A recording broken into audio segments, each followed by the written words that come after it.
Welcome to Instruction Discussion, our weekly look at the latest topics and trends in education affecting schools here on Long Island and schools around the world. Whether you're a teacher, parent, or student, listen for tips and strategies to help you navigate the educational landscape. There's a bell. It's time to start today's Instruction Discussion on the voice of Nassau Community College, 90.3 WHPC. Hello, I'm Kevin Boston Hill, and welcome to Instruction Discussion, where each week we will examine a recent trend or development in education and its impact on Long Island. There is an adage that asks the question, does life imitate art or does art imitate life? Today we get to explore that question in the world of politics, as seen through the lens of a high school. In the book Ezzy's Education, A Story of Politics Invading a High School, author Garrett Murch takes us into the halls of fictitious Ebbing High School, where a fierce battle for student body president unfolds, and young Ezzy finds herself forced to confront the heavy responsibility of choosing her leaders for the first time. So today we welcome the author of his debut work, Garrett C. Murch, as he presents a timely reflection of the frustrations many harbor toward the encroachment of politics in schools and society at large.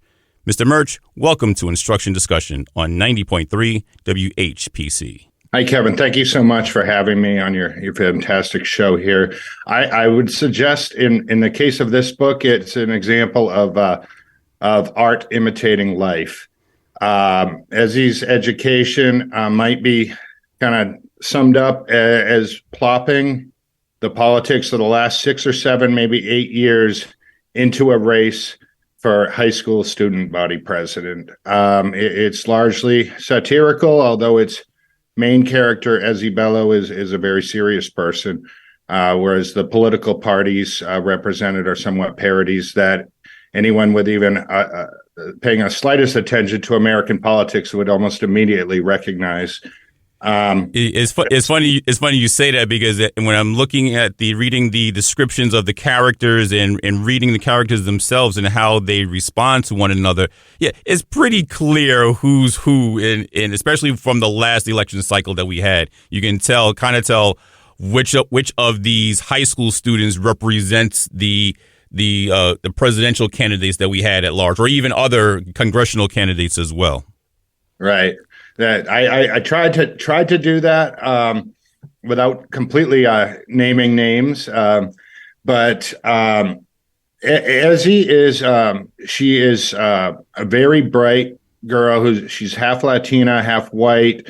She is into science, especially chemistry and biology, and fly fishing, and a very, I guess, sane, well-respected student at Ebbing High School. And suddenly, there's been a year off. There hadn't been an election because of the pandemic, and this is the first one in a couple of years. And suddenly, it's just the craziest thing going on, where suddenly it's just this race is consuming all of school life, and you have two candidates. They represent the Patriot Party and the Justice Party. And I'll start with the Patriot Party candidate. He, as you might guess, he is somewhat of a resemblance to Donald Trump. And he is the starting quarterback on the high school football team. He is a fighter. Some of his people like that about him. He's prone to, you might say, exaggeration and conspiracy theories. And ultimately, he's not really a team player on the football team, and he's prone to self-destructive behavior. He has a very fierce following, but it's a very tiny percentage of the student population. And a lot of people love his fighting spirit, but the vast majority of the students don't care for him. Mm-hmm. Now, why would he even have a chance of winning? The other candidate, Lucinda Barron, is the candidate representing the Justice Party. Her mother is a professor. She tends to lecture students. She has a long history dating back to even art classes in junior high, and generally has big plans for fixing all the troubles facing the students, real or imagined.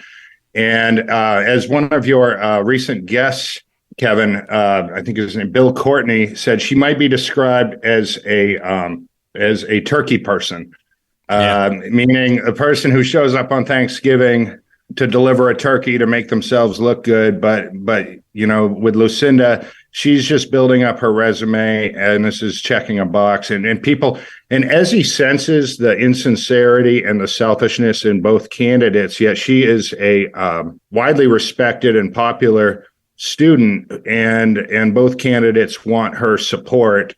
And she really is stuck, like a lot of students, trying to decide basically who's the lesser of two evils among the two candidates. And I'm glad you went there, because I was actually going to start to go there myself, because I think that's exactly where a lot of people, not just students or high school students, but just people in general, when they're trying to decide on which candidate to vote for, whether it's a presidential election or even just their local school board election, they're stuck in the middle. They don't know, okay, should I go this way? Should I go that way?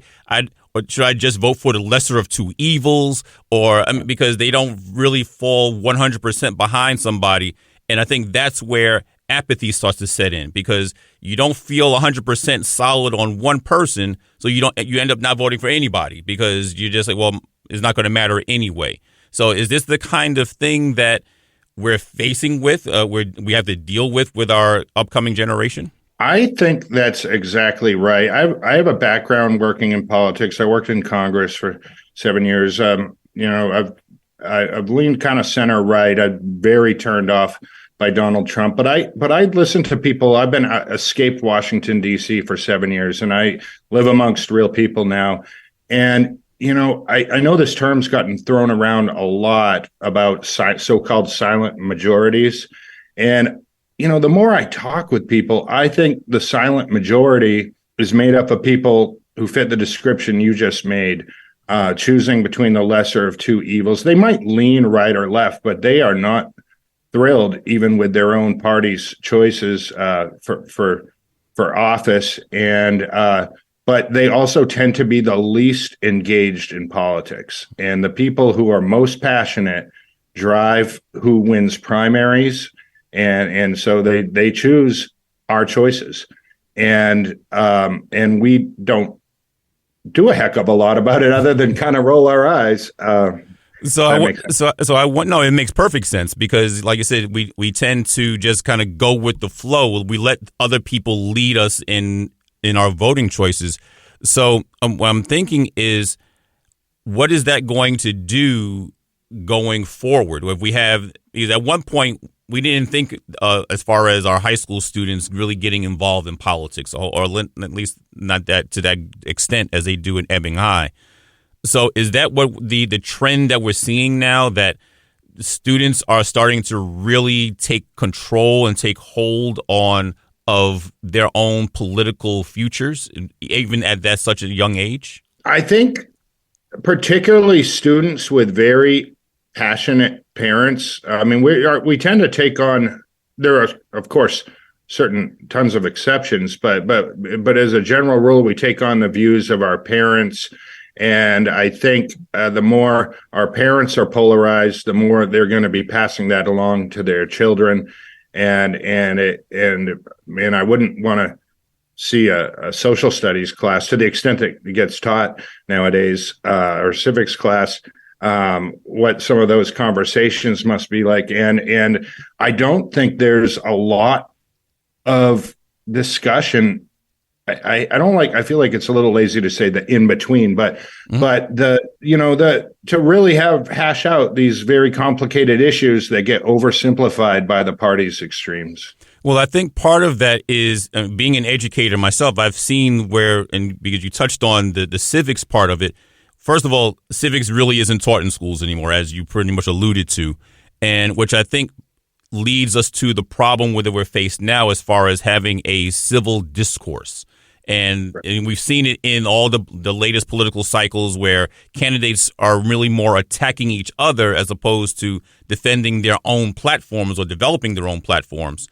And I think that's where we lose a little bit. People don't know how to speak to each other when they have a difference of opinions, rather than just attacking each other. So we have to get back to, how do we have a civil discourse And it may begin at an early age, whether it's high school or maybe even as early as middle school, to start to teach that so that when they do get old enough to run for political office, we can have more of a rational type of process. I could not agree more. I don't want to say you can't teach an old dog new tricks, but our younger kids maybe can if they were disgusted enough and had some alternative examples, could maybe even lead the adults back into that civil discourse that this country so desperately needs. Like you just said, I think the parties largely are banking on the other side being less popular. I think Democrats deep down kind of want Donald Trump to be the nominee because he's very beatable. He's very dislikable. I am not a fan, and I lean right, and I think Republicans think, oh geez, if Joe Biden is just so unpopular, we can even win with Donald Trump. And it's just, really, is that what it has come to? Is there anybody who can inspire us? And it calls into question the viability of the parties. But in the short term, they have an iron grip on the process because it's next to impossible for another candidate, a non-party candidate, to break through. Now, in the book, Ezzy's Education, you touch on the impact and the influence of social media platforms. And of course, the one you use in the book is called InstaTalk. And of course, you can derivate where that's coming from and all that. But I think the important takeaway there is because we know that our younger generation gets a lot of their news from social media. So how do you think social media, therefore, is kind of reshaping how the political discourse among our younger generation? I think we are, to our detriment, an immediate gratification culture to an unhealthy degree. And social media gives us quick answers. They allow us to make quick statements without thinking about them, without even seeing a person and looking them in the eye. I'm not for restrictions. I think it comes from parents need to really think about their children's social media use. We should set better examples. Certainly, Donald Trump has been an awful example of how to use social media, in my opinion. And I think you said in a recent interview, talking about reading more and reading without pictures and just spending, and it made me think of just slowing down. I mean, and reading is one good way to do that. Everything just moves so quickly. You've got to have something to say. You've got to be passionate about it. There's no room for hesitancy because that's perceived as weakness, and it just gets into this escalating upward spiral to collision, I guess. And I don't have an answer other than I think that the goal you identified is a return to civil discourse, and we need to talking about what sorts of things can get us there. You are listening to Instruction Discussion on the voice of Nassau Community College, 90.3 WHPC. My name is Kevin Boston Hill, and our guest today is Garrett C. Murch, author of the political satire Ezzy's Education, a story of politics invading a high school. Now, first of all, I do have to say I'm glad that you went back and you listened to a lot of my previous shows and everything. I'm thankful for that. But yes, throughout the course of doing these shows and with the different guests and so forth that I've had, we want to go back to slowing things down and reading more. And even if it means using long form text as opposed to just looking at pictures on every other page or even reading from an actual book as opposed to reading things on tablets and Kindle devices and so forth, because it forces us to think more critically. I think if we're able to read and just have the words there and we have to come up in our mind's eye what that picture looks like as opposed to being force-fed the picture, it forces us to kind of sit back and really rely more on ourselves to come up with these things. And in doing so, we become more critical thinkers at the same time, which I think, like as you mentioned, social media has made us so instant gratification seekers that we don't think critically anymore. I think that nails it. And, math and science is hugely important. I'm a big supporter of STEM. I'm not opposed to social media or AI or any of these things. They're all tools, and it depends on how you manage and use them. But critical thinking is irreplaceable. At least I think it still is. Yet we're becoming so dependent on other technologies and so forth doing the thinking for us. It almost might help explain how we do become susceptible to such simplistic slogans and promises that politicians make. If you stop and start debating and thinking through and listening to the opponent's point of view, sometimes you're pretty quickly going to find out it's not as simple as your guy or your girl made it out to be. But that's hard work, and we tend to take the path of least resistance. So maybe we kind of have to have our almost have to be made to learn to think critically somehow in our education system. So, but without giving away the ending or any really juicy details of the book, describe for us the process that Ezzy went through in coming up with the decision that she had to make. Because I'm sure other people, some of our listeners as well, especially those listeners who are about to turn 18 and vote for the first time, as well as those who are coming back into voting. What was that process like for Ezzy so that she was able to finally settle on the candidate that she was comfortable with? Assuming she did settle on a candidate she was comfortable with.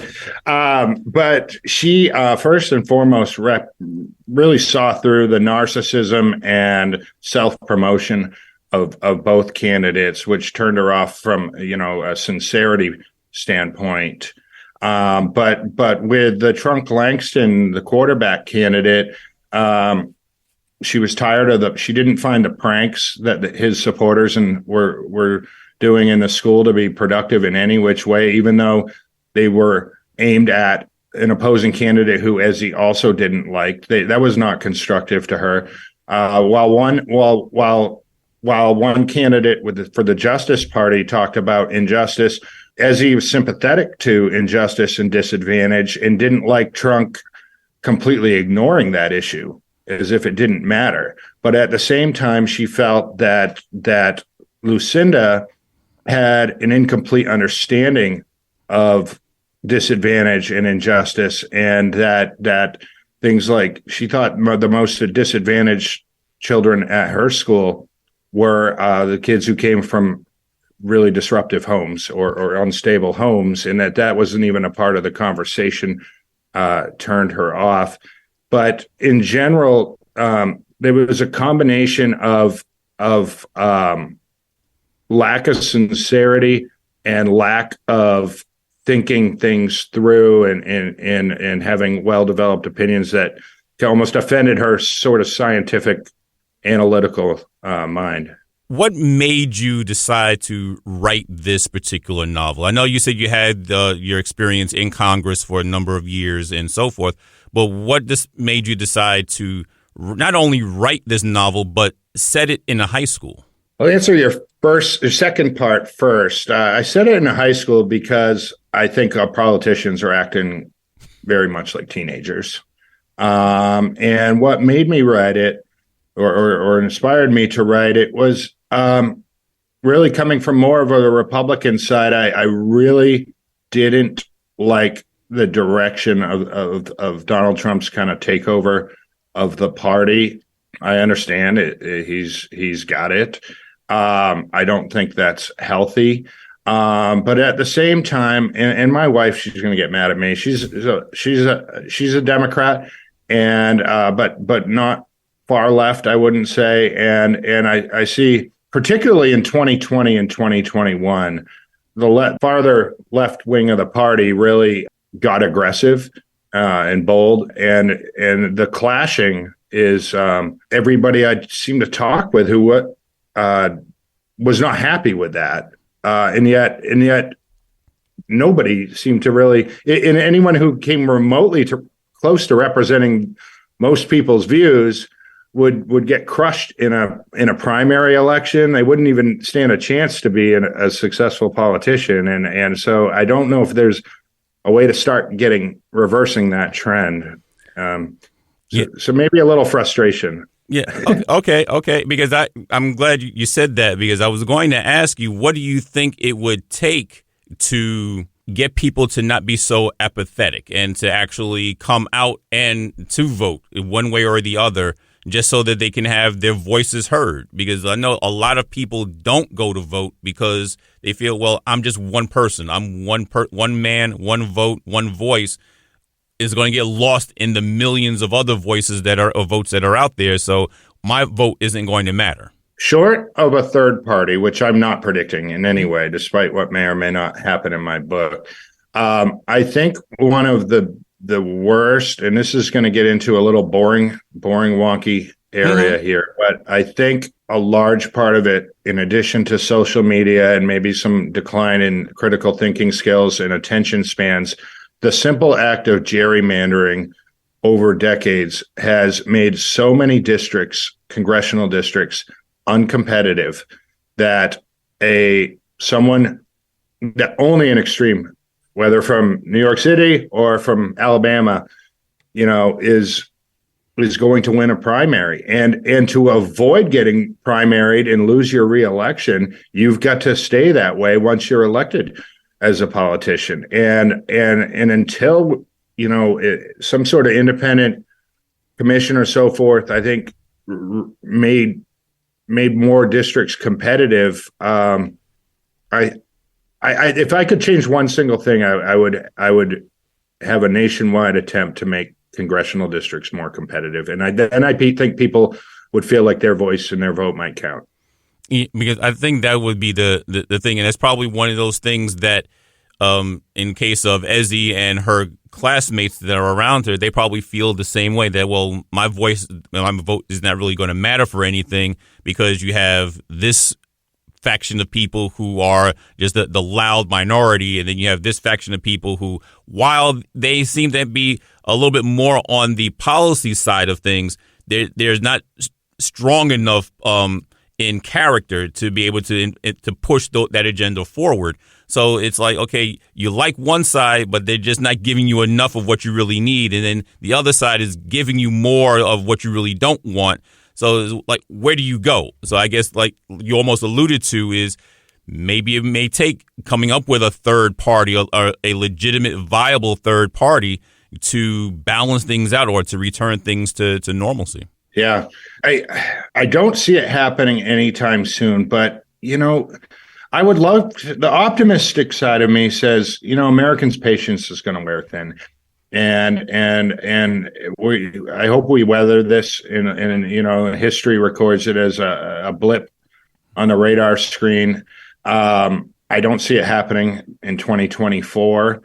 But I do think each person, maybe we do need to speak out more and have our voices be heard. It kind of, I think what you were saying the other day, but if everybody did one good thing for another person each day, if everybody, what a difference that would make. If each person who shares this frustration spoke up a little bit about it, maybe the people who are so loud would realize they're not as popular as they think that they are. I think when they have no opposition, or people are kind of feel browbeaten down, I think people come to believe they're more popular than they actually are. No, you're absolutely right. There's an old saying that I like quoting at times, is a leader with no one following them is just out for a walk. Right? Because if you don't have anybody who believes in what it is that you're saying, and sooner or later you're standing alone, and then therefore can you really be considered a leader at that point? I don't think so. So let me shift gears just a little bit here, sure. and because I wanted to talk to you a little bit about the process of writing the book itself. Because I have a lot of listeners who are aspiring authors themselves and so forth. So I try to do a show every so often to appeal to them. And when I get an author on, I like to go through what was in their mind. What was the process like for you writing this book, especially this your debut novel? What was that process like? How long did it take? What frustrations did you experience, and how did you overcome them? A lot of fear and doubt, no question about it. My wife knew I'd been talking about doing it for a few years, and there was a program for a somewhat reasonable amount of money offered by a professor at Georgetown University for first-time authors that his name's Eric Custer, and he has a creative writers group program, and I enrolled in it, and it helped with that support. There was kind of a motto, nobody writes alone. And that was extremely helpful. And you had editors who kind of helped give you I didn't know. I've written a ton of nonfiction in my life, tons of memos and talking points and press releases, but never fiction. And like, oh, you're not supposed to do this and you're not supposed to do that. And so that having that support, I would highly recommend in setting and listening to people who know what they're talking about. Accept your ignorance, accept that you have a lot to learn, be ready to throw what you thought was the case out the window, and realize this is your first go around. It's not going to be perfect. There'll be flaws. But don't be afraid to make mistakes. If you're too hard on yourself, you might give up. And the only other thing I would say is find two other things. Find some people close to you who aren't necessarily professional writing people, but family or friends, spouses, and so forth, to offer feedback that doesn't destroy your ego too much, but is still helpful. And two, become what they call a habitual writer. Every day. It's got to be, maybe take one day off, and it doesn't have to be a long amount of time. Some days it might only be 20 minutes. Some days it might be 2 hours. And I was working full time. I think most first time authors probably are too. But even if it's 15 minutes, do something. Even if you're driving on a long drive, you can think about your book. And maybe when you stop, when you get home or something, you write down some notes about what you were thinking, but make a tiny little bit of progress every day. And it really, I sound like I'm on a self-help book, but it really does make a difference, and it adds up. I think that's really, really great advice. And I'm sure that some of our listeners were going to take it to heart and be able to produce their first novels in no time. But we would certainly like to thank our guest today, Garrett C. Murch, author of the political satire Ezzy's Education, a story of politics invading a high school, for coming on to our show today. Thank you so much. Once again, my name is Kevin Boston Hill, and thank you all for listening to Instruction Discussion, right here on the voice of Nassau Community College, 90.3 WHPC.